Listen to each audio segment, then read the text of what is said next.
За манай Берго хот бол 7 уулын дунд бол оршдог. За би эндээс бол одоо оройн цагаар манай хот ямар харагддаг тэр 7 уулынх нь одоо нэг 4-5 уул нь бол эндээс харагдаж байна. Энийг бол ерөнхийдөө би хотынхоо зүүн урт талын захад гарч ирээ зогсож байна.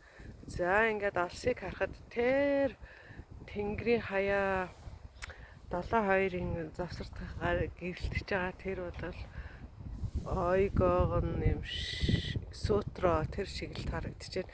Энэ захын өндөр уулыг бол Лүдэ хорн гэдэг. Тэгээд Дамскос фял, Ловстакен, за тэнд бол Плоян, Үлрикэн харагдаж байна.